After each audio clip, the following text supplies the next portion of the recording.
آج دنیا کی تاریخی عمارات میں ہم اردن میں واقع چٹان میں تراشی ہوئی عمارت پیٹرا کی بات کر رہے ہیں۔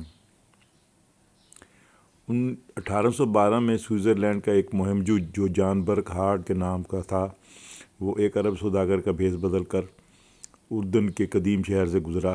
جب وہ قدیم آدم کی پہاڑیوں کے نزدیک پہنچا تو اس نے ان کہانیوں کو اپنی آنکھوں کے سامنے ایک حقیقت کی شکل میں دیکھا جو اس نے بدبوؤں سے زمین میں دفن ہو جانے والے شہر کے متعلق سنی تھی۔ برکہارٹ اس جگہ جانے کی خواہش کا کھلم کھلا اظہار نہیں کر سکتا تھا، کیونکہ وہ اس جگہ سے وابستہ قدیم داستانوں سے واقف تھا۔ اس لیے اس نے اس بنا پر اجازت حاصل کی کہ وہ ایرون کے مندر میں ایک قربانی دینا چاہتا ہے۔ پہاڑوں کے ایک تنگ درے سے گزر کر برکہارٹ مندروں اور گنبدوں کے اس خوبصورت شہر میں پہنچا جو چٹانوں کو کاٹ کر بنائے گئے تھے۔ اس شہر کو دیکھ کر وہ حیرت زدہ رہ گیا، اور یوں اس نے پیٹرا کا قدیم شہر دوبارہ دریافت کر لیا، جس کے اصل مقام کو مغربی دنیا کے لوگ 1000 سال قبل بھلا چکے تھے۔ پیٹرا جنوبی اردن کے چٹانی علاقوں میں واقع ہے۔ یہ شہر ایک آؤٹ ڈور میوزیم کی حیثیت رکھتا ہے۔ قسطنطنیہ مصری، رومی اور یونانی طرز تعمیر کا امتزاج ہے۔ یہ شہر دیگر قدیم شہروں سے بڑا منفرد نظر آتا ہے۔ اس کی بنیاد نباتیز نے رکھی تھی جو کہ عرب تھے۔ دیگر قدیم شہروں کی طرح پیٹرا کی معیشت کا دار و مدار بھی تجارت پر تھا۔ قدیم نباتیز نے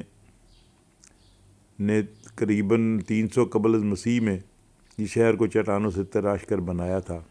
اصل میں یہ شہر مشرق وسطیٰ کے قدیم راستوں کے سنگم پر واقع ہے، اور اونچے پہاڑوں میں سے گزر کے یہ وہی راستہ تھا جہاں سے گزر کر عربوں کے تجارتی قافلے بحیرہ روم اور بحیرہ اسود تک پہنچا کرتے تھے۔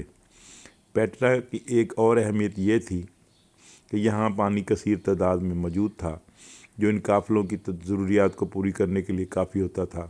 جلد ہی یہ شہر ایک عظیم تجارتی اور نباتی سلطنت کا دارالحکومت بن گیا۔ یہ سلطنت 106 عیسوی تک قائم رہی، پھر رومیوں نے پیٹرا کو فتح کر لیا۔ رومی سلطنت کے ایک صوبے کی حیثیت سے پیٹرا کی اہمیت کچھ عرصے قائم رہی، اس لیے اس کی طرز تعمیر پر رومیوں کا بڑا گہرا اثر نظر آتا ہے۔ جب رومیوں نے دیگر تجارتی راستوں کو ترقی دی تو اس شہر کی اہمیت آہستہ آہستہ کم ہونے لگی۔ 6 صدی عیسوی کے وسط میں یہ شہر بالکل ویران ہو گیا۔ آخر کار 8ویں صدی عیسوی کے وسط میں ایک خوفناک زلزلے کے نتیجے میں یہ عظیم الشان مکمل طور پر زمین کے نیچے دفن ہو گیا۔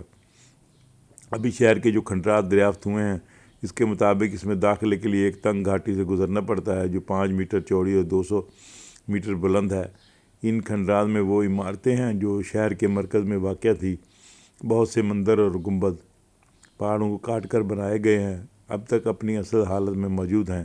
ان میں سے بہت سے سب سے زیادہ مشہور کیشینی ہے، جو پیٹرا تک جانے والے تنگ درے سک کے اندرونی سرے کی مخالفت سمت میں بنا ہوا ہے۔ 1 صدی قبل از مسیح میں بننے والی یہ عمارت کیشینی کی 2 منزلہ ہے۔ نچلی منزل کی طرز یونانی مندروں جیسی ہے، جبکہ اوپر کے حصے میں مثلث نما ستون نظر آتے ہیں۔ چٹان کو کھود کر اس یادگار پر دلکش نقش و نگار بنائے گئے ہیں۔ کیشینی کی مرکزی عمارت 202 مربع میٹر یعنی 40 مربع فٹ رقبے پر مشتمل ہے۔ اس کے ساتھ 2 چھوٹے کمرے ہیں جو راہبوں کے لیے مخصوص تھے۔ کیشینی ایک مندر ہے، اس کا ایک گنبد بھی ہے۔ اس لفظ کا عربی مفہوم خزانہ ہے۔ مقامی بدوؤں کا خیال تھا کہ اوپر کے مرکزی ہال میں جو خاکدان بنا ہوا ہے، اس میں ایک مصری فرعون کا خزانہ چھپا ہوا تھا۔ کئی بدوؤں نے خزانہ حاصل کرنے کے لیے اس خاکدان پر گولیاں چلائی تاکہ اسے توڑا جا سکے۔ پیٹرا میں داخلے والی تنگ گھاٹی سے آگے کئی ستونوں والے مقبرے ہیں۔ آگے کی طرف جائیں تو ایک تھیٹر آتا ہے جو چٹانوں کو کاٹ کر ہی بنایا گیا ہے۔ اس کی تعمیر 1 صدی قبل مسیح میں ہوئی تھی۔ تھیٹر سے آگے کئی اور مقبرے ہیں جہاں ایک تنگ پہاڑی راستے سے گزر کر 1 گھنٹے کی پیدل مسافت پر قدیم عبادت گاہ ہے جو رومیوں کے عہد میں بنائی گئی تھی۔ اس سے بھی اوپر قربان گاہ ہے جہاں کئی درزیں بنی ہوئی ہیں جن کے ذریعے قربانی کے جانوروں کا خون نیچے گرایا جاتا تھا۔ پیٹرا سے جنوب کی طرف وسیع عریض صحرائی لینڈسکیپ ہے جسے وادی روم کہا جاتا ہے۔ یہاں بدو قبائل آباد ہیں جو آنے والے مہمانوں کی قہوے سے تواضع کرتے ہیں۔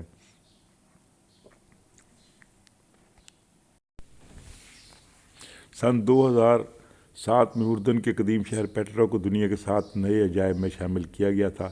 گزشتہ 2 سالوں سے اردن آنے والے سیاحوں کی تعداد میں اضافہ ہوتا جا رہا ہے اور ٹور آپریٹر اسے مشرقی وسطیٰ میں سیاحوں کے لیے محفوظ مقامات میں شمار کرتے ہیں۔ خبر رساں ادارے رائٹرز سے بات کرتے ہوئے Petra development and tourism authority کے چیف کمشنر سلیمان فراجات کا کہنا تھا کہ آج ہم پیٹرا کے روز سٹی آنے والے سیاحوں کی تعداد 10 لاکھ ہونے پر بہت خوش ہیں۔ واقعی یہ ایک بہت بڑا ریکارڈ ہے۔ سلیمان فراجات کا یہ بھی کہنا تھا کہ ایسا پہلی مرتبہ ہوا ہے کہ ایک سال میں 10 لاکھ سیاحوں نے پیٹرا کا دورہ کیا ہے۔ یقیناً اس سے ہم پر سیاحوں کے لیے سہولیات اور انفراسٹرکچر کو بہتر بنانے کے لیے دباؤ پڑتا ہے۔ پیٹرا آنے والے اکثر سیاح یہاں تک آنے کے لیے اونٹوں پر سفر کرتے ہیں، اس لیے آثار قدیمہ والے اس شہر میں اونٹ مالکان کے سیاحوں کو کرائے پر دینے والے اونٹ ساتھ لیے نظر آتے ہیں۔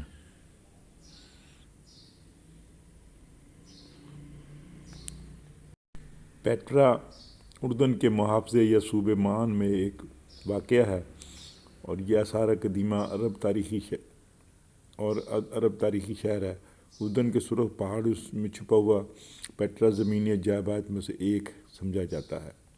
حال ہی میں ماہرین آثار قدیمہ نے اردن کے اس تاریخی شہر میں 2000 سال پرانی زیر زمین جگہ دریافت کی ہے جہاں ایک پوشیدہ مقبرے سے انسانی باقیات اور سینکڑوں نمونے ملے ہیں۔ عرب نیوز کے مطابق ٹائمز میں شائع ہونے والی رپورٹ میں انکشاف کیا گیا ہے کہ محققین کو اس دریافت سے قدیم شہر کی ابتدا اور اسے تعمیر کرنے والوں کے بارے میں طویل عرصے سے جاری سوالات کو حل کرنے میں مدد مل سکتی ہے۔ ماہرین آثار قدیمہ کو اردن کے ایک صحرا میں قدیم ترین چٹانوں کے 5000 سے زائد ٹکڑے ملے ہیں۔